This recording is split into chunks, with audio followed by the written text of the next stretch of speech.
That's on there good. Okay, we grab the longer wrench for more leverage. Well, good afternoon. I'm Clinton here with Oval Window Racing, and yes, we are back in the garage. I'm excited to show you guys a new project. I don't know if I'm going to show you the complete build on this thing or the complete teardown, because I've done that. If you do search in my other videos, I've got Jeremy's engine. What do we call it? We call that one Grease Pit. I am looking for a name for this project. This is a friend's engine. You guys probably remember Mike. I took him for a ride in Simon last summer, and what he's working on is a tub buggy. He's restoring it. He's got it all tore down, and maybe later, if not today or sometime in the future, we'll take Simon and we'll go down the road and see if we can find Mike and his project. So I don't know, maybe we'll just call this the tub buggy build or something like that, or speed buggy build. I don't know all the details on his build and what the history is on his buggy, but I'm sure once we get over there, he'll be willing to fill us in on it. And maybe we'll walk around and see a couple of other things that him and his dad are working on. But yeah, what we got here is basically just your standard dual port 1600 engine. Basically, a plan on this engine is to build it up as a good street engine. He just wants to be able to get in a tub buggy and keep up with today's traffic. And I think we could probably work. I believe what we're working on right now is 1776. But once we get into this thing and see what it looks like, we'll go from there. But yeah, this engine, do a walk around here on the stand. It's been sitting in a barn. We did pull a dipstick on and see that there is a tad bit of black oil, which is hopefully a good thing. Hopefully there's no water in it. Water and oil do not mix in these engines. I don't know if guys ever taken an engine apart with it's been waterlogged, but they look nasty on the inside, and hopefully we don't. It's been sitting in a dry barn, but yeah, the valve cover's been off of it, so there may be some critters that we find in there. The heater channels so far look pretty good. Good rebuildable units. He's probably not going to be running the heater boxes. Probably put some type of a header, buggy header on it for him. So he's got a little bit of sound. But yeah, buggy, yeah, that should move really good. They're going to be lighter than a Beetle. And but yeah, I think what we're going to do is a 1776 with some type of a dual carburation on it.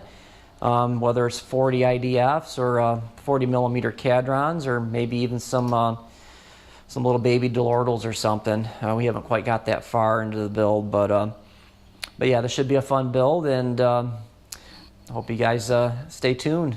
And like I said, I'm probably not going to do the whole tear down, but if I do come across something that's kind of interesting or fun, I'll be sure to let you guys know.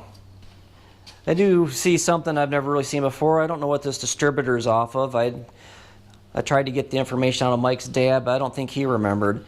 But there may be something a little bit in this. I do see that there is I don't know if it's any good, but there was a fuel pressure gauge on this, on whatever this was running before. But we do have a valve cover over here. And we'll unlock my engine stand.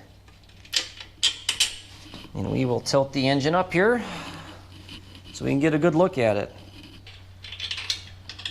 Put the bolt here so I don't lose it.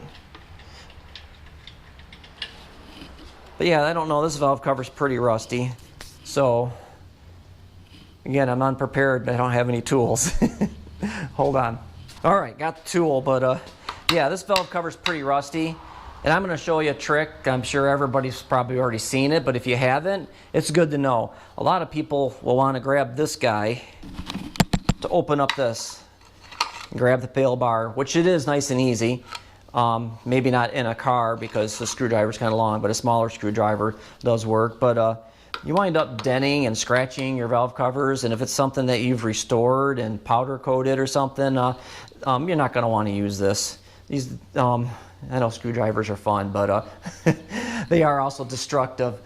But what you want is a rag. Now I got to find a rag. There you go. What you want is a rag. And then we're just going to stick the rag through the bail bar here. Get up in there good. And then the idea is just to pull down. Oh, there we go. Easy as 1, 2, 3. So yeah, if you haven't seen that trick before, it's good. It's always good to know a trick or two. It makes your job a lot easier. But probably the first thing I should do before I go pulling everything apart is to actually drain that oil out of the bottom. We can get a better look and see if there's any water in the case. Got our handy dandy wrench. Had to clean some grease off.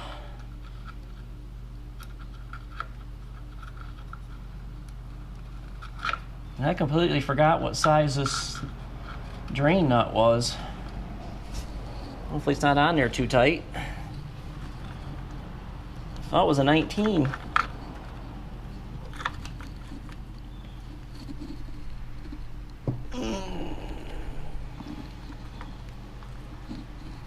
I think I'm gonna have to find a socket. Okay, let's see if this will do it. Yeah, it just happens to be the same socket you can use to change your spark plugs with. Maybe. It's on there good. Okay, we grab the longer wrench for more leverage. And if that don't work, we get Mr. Persuasion out. Did it squeak? Ah, I won. It winked. Here we go, some oil flowage. And a good sign, I'm not really seeing any evidence of water. And I bet sure everybody's only about a half a quart in there. But yeah, we'll just let that dry now. Dry? We'll just let that drain now. But yeah, one of the things that we were noticing when we were pulling this out of the barn, that we only got about this much rotation and the crank stops. Actually, it's going to go a little bit further. It's possible, hopefully it's just got a little bit of a rust in the cylinders, because yeah, it's going further and further. So yeah, we probably just got some rings a little rusty. So we'll have to take a good look at it and see what the shape of the pistons look like. I mean, pistons for these things are still relatively cheap, depending on what you're going after, but you know, he's kind of wanting the 1776. He decided if he's going to build something, he might as well spend a little extra money. And I don't know how I'm going to get that off because there's no flywheel on the other end. I may be taking that out with the crank because I have no way of locking it. I'm not sure how tight that sucker is on there. I could probably lock it with a big screwdriver. Yeah, let's give that a shot, see what happens. Alright, got the big screwdriver. This thing's on here really good. We're going to have to probably... Oh, look at that. That's a good thing. Oh, it's binding up again. Oop. Hey, look at that. You even need a screwdriver. whatever the pistons are binding on. Stopped it.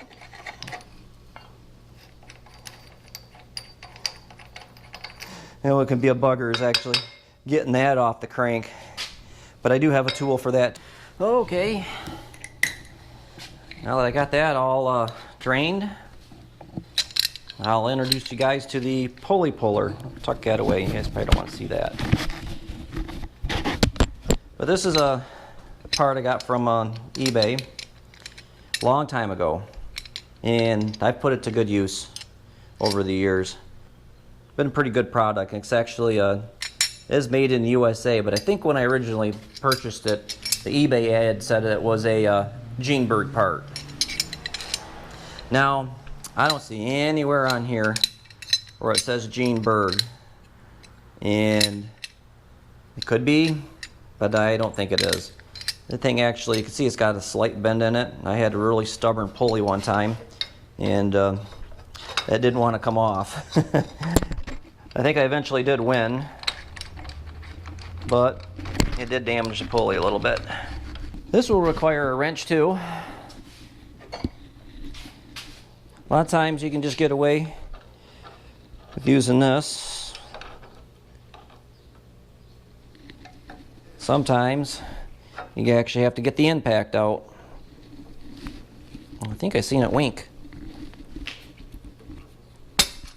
Ha! I win. We're not done yet. Is it going to wiggle the rest of the way out? Nope. Probably going to need to try a screwdriver.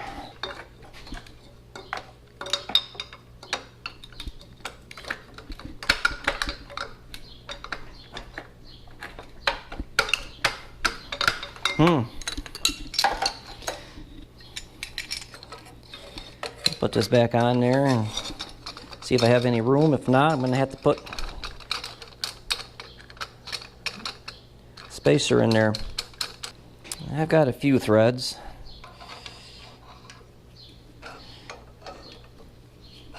Yeah, this tool has definitely saved a lot of wiggling. Before, I used to just take a couple screwdrivers and wiggle and wiggle and wiggle, and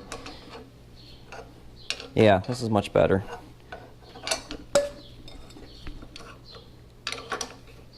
I think I'm out of bolt. I have to put something in there to take up some space. All right, let's try the stubby extension. That might be a little better.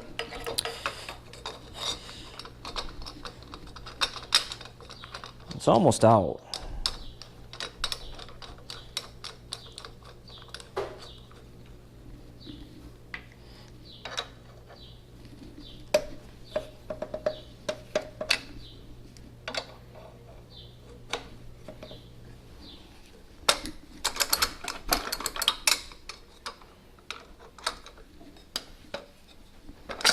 There we go.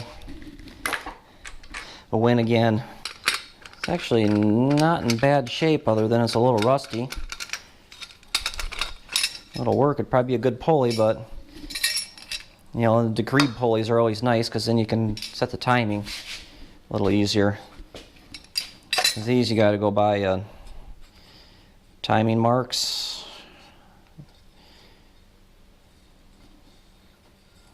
Not even seen any. Oh, there it is. And seems like every year is different. I see a little knob there, and then I see this one here. That's probably 0, and that's probably 7. 7 degrees before top dead center. But yeah, I'm going to put all this stuff aside, and you know, Mike can decide what he's going to do with it. He'll probably wind up back in his dad's barn. Alright guys, yeah, tools are always nice to have, and sometimes you can make this stuff, like you've seen me make stuff before in the past. Other times it's just nicer to purchase them. Someone else has already had a good idea, and I don't think this tool is all that expensive, but I think that's about as far as I'm going to show you guys today. I'm going to continue kind of tearing stuff down, and if I do find something interesting or kind of ironic or unique, I'll turn the camera back on. Keep this video short, just a basic garage update, and yeah, so yeah, we'll catch you guys later. Keep shifting gears. See ya.